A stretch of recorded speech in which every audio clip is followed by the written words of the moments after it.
What's going on, guys? It's Justin here, and we're on the business end of our Project Jeep Wrangler Rubicon build. Today, we're focusing our attention all up front because we're giving our Jeep a facelift in the form of a new front bumper, a front skid plate, a winch, and some off-road lights. And it all starts with the Aev RX front bumper. We picked this particular front bumper because it gives us a stronger, more durable front end that'll withstand some bumps and bashes from trail obstacles. Also, while giving us a bit more clearance up front for our wheels and tires. And as an added bonus, this Aev bumper will make installing our Warn winch and some extra Aev off-road lights a breeze thanks to a few optional mounts. Another neat thing about this Aev bumper is that it has an optional skid plate that can offer some valuable protection for our front suspension components. And the best part about this install of all is it's pretty much bolt off and bolt on. So let's dive in and get to work.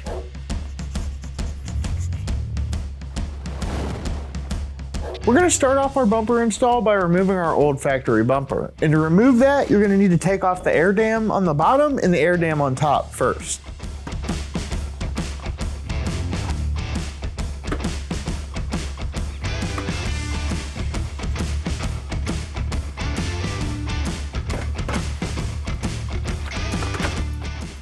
With the lower air dam removed, now we're going to remove the upper air dam.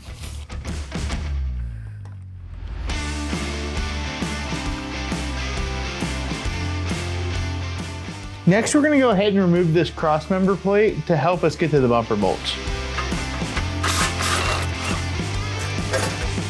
Next, go ahead and unplug your factory fog lights. Once those are unplugged, now we can go ahead and start removing the bumper.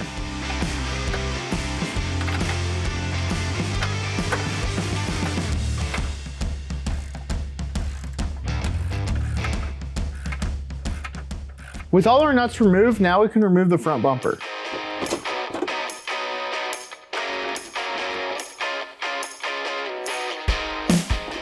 Before we go ahead and discard our factory bumper, we need to yank some hardware off it, along with the fog lights and the fog light wiring harness.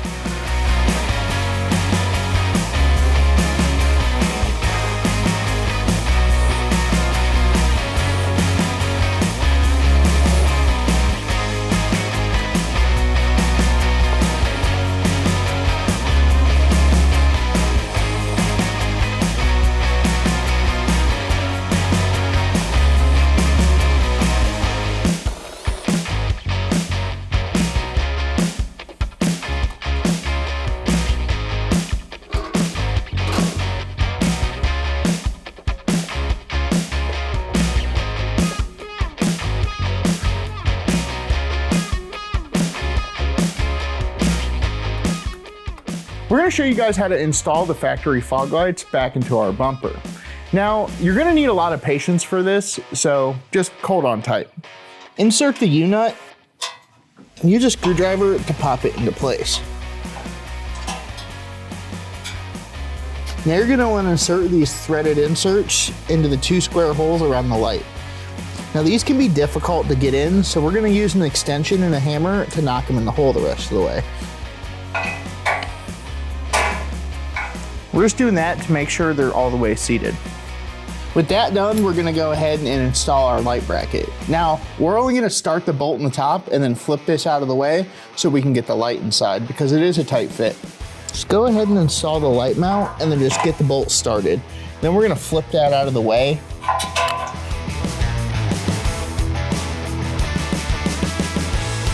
Now, before we install the light, we need to enlarge the holes in the light to 1/4 inch.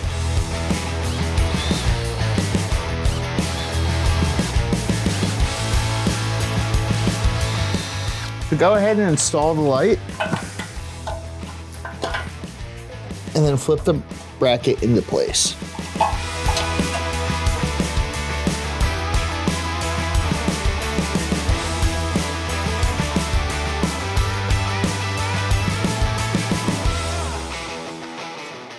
With your bracket bolted down, go ahead and start the 4 screws that hold the light in and then tighten them evenly around so the light seats.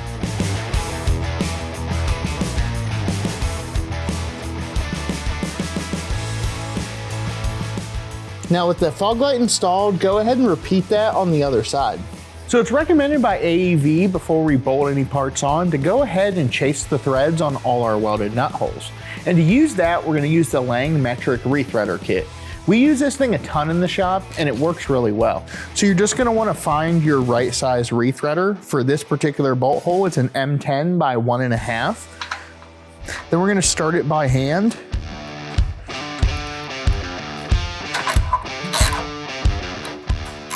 And just finish it running it through the threads with a ratchet.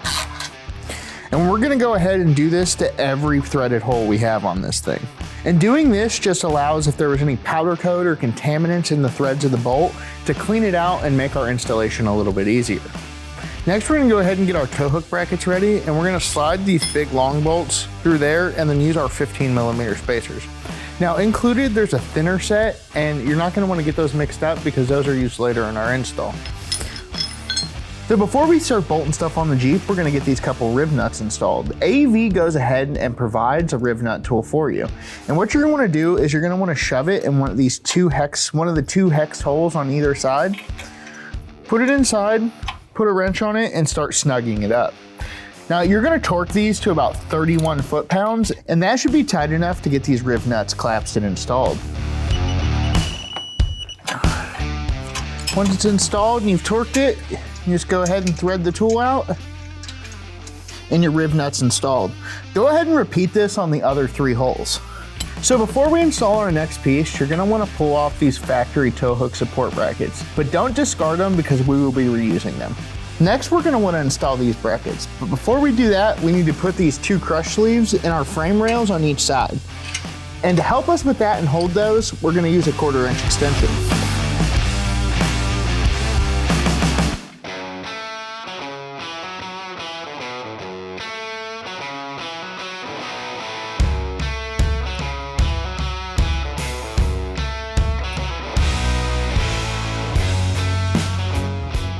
So we're gonna go ahead and reinstall our inner tow hook support brackets, but we're just gonna put this bolt in them right now to hold them.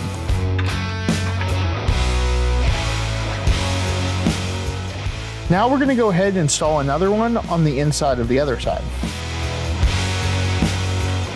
Now we're gonna go ahead and slide our winch mount into place. So we got our winch mount into place, and this thing is a really tight fit and a bit of a bear to get in. So with a lot of patience and a little love from our rubber mallet, we got this thing to where it needs to be, and now we're gonna get the bolt started. So we're just gonna snug these up and then come back and torque them later. Next, we're gonna wanna install our winch bracket support mounts.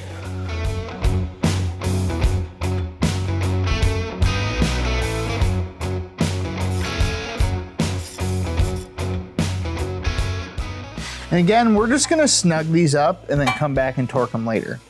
Do the same thing on the other side. Since we're adding the optional front skid plate, we're gonna need to install the mounts for that as well. And these go behind the winch support mounts.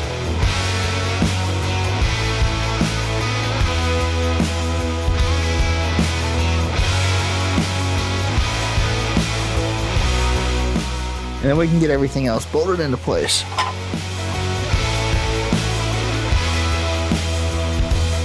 We just went ahead and snug this side up. We're gonna come back and torque it later.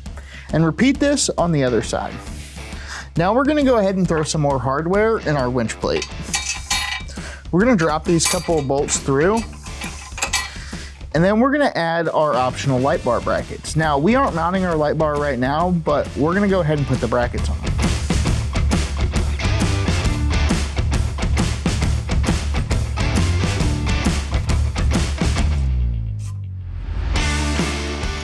We're just gonna hand tighten these and then come back and torque them in a minute.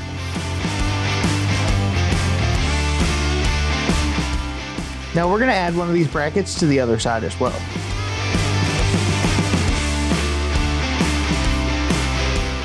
Now we're gonna go ahead and torque all our winch mount hardware to 30 foot-pounds.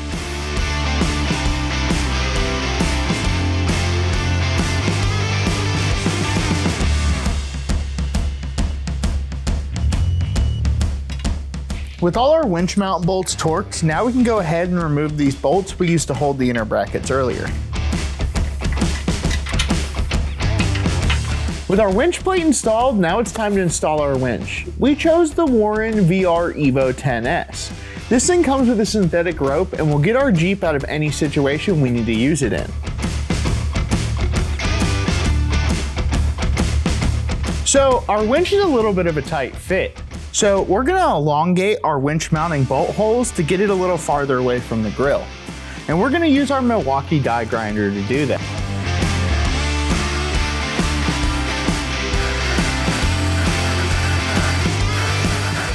With our winch holes elongated, now we can go ahead and remount our winch.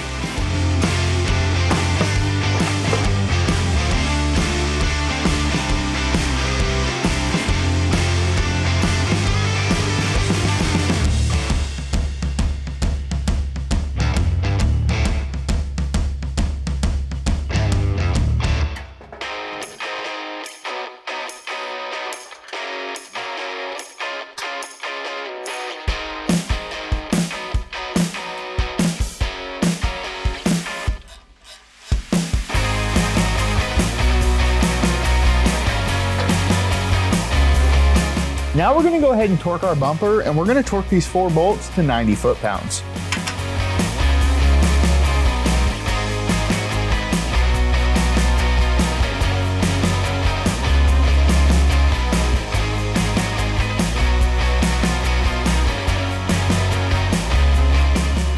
So now we're gonna go ahead and install the closeout stampings, and we're just gonna start by putting 1 bolt in each side to hold these things on.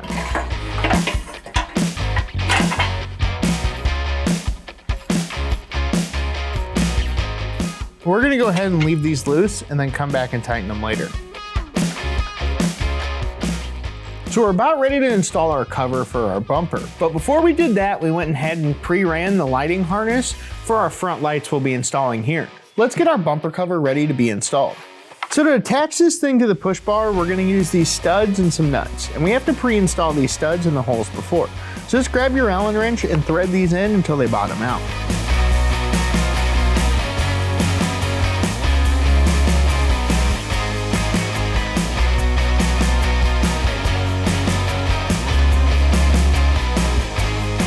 So now we're ready to install our outer bumper skin. Before we do that, we need to throw in a couple U-nuts.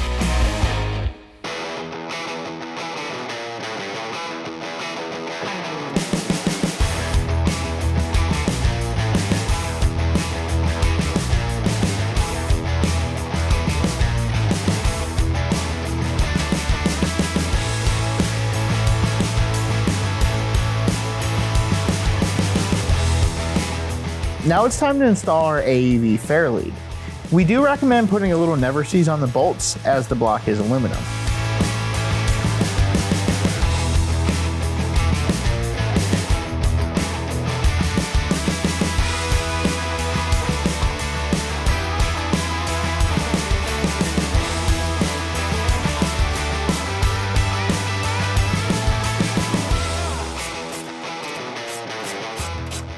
We're gonna go ahead and torque our lower winch plate bolts to 40 pounds and then the winch support brackets to 30 pounds.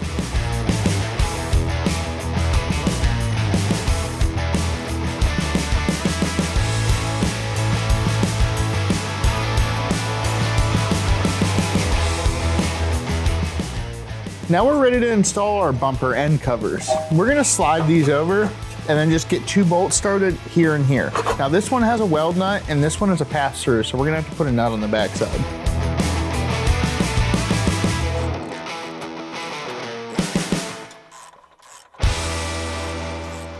With these 2 bolts started, we're gonna go ahead and install our 4 button screws.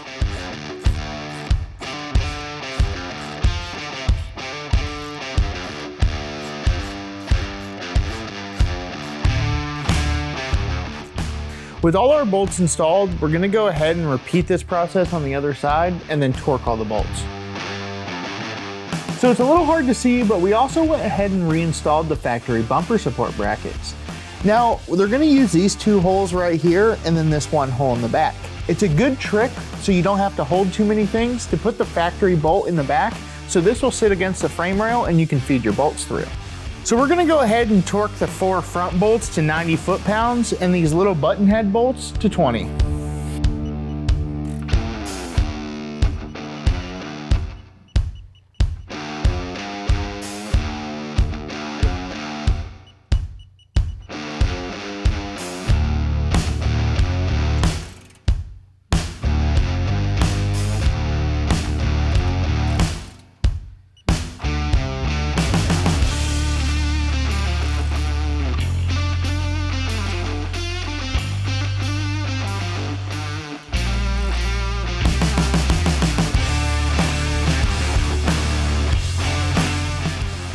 go ahead and install a couple 8mm U-nuts so we can mount our skid plate.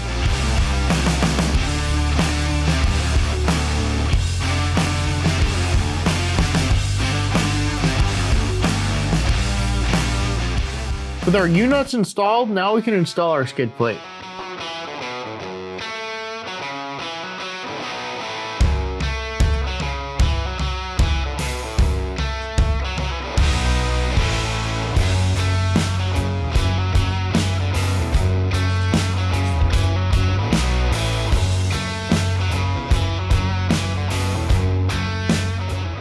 Now it's time to secure our tow hooks.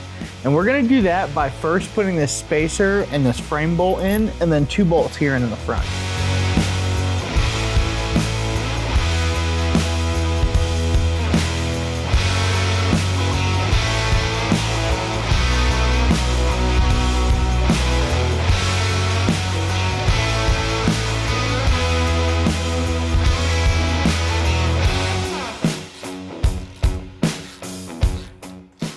We're gonna go ahead and repeat these steps on the other side and then get everything torqued.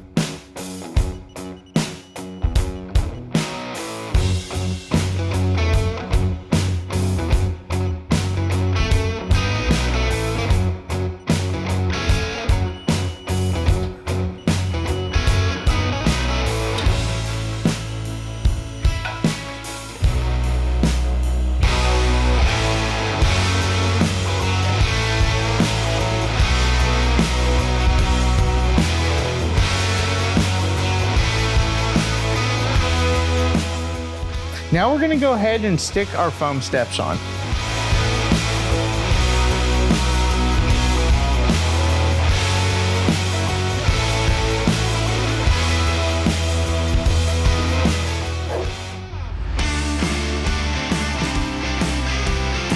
Now that we're all done, you can see this Jeep clearly looks like it's ready to hit the trail.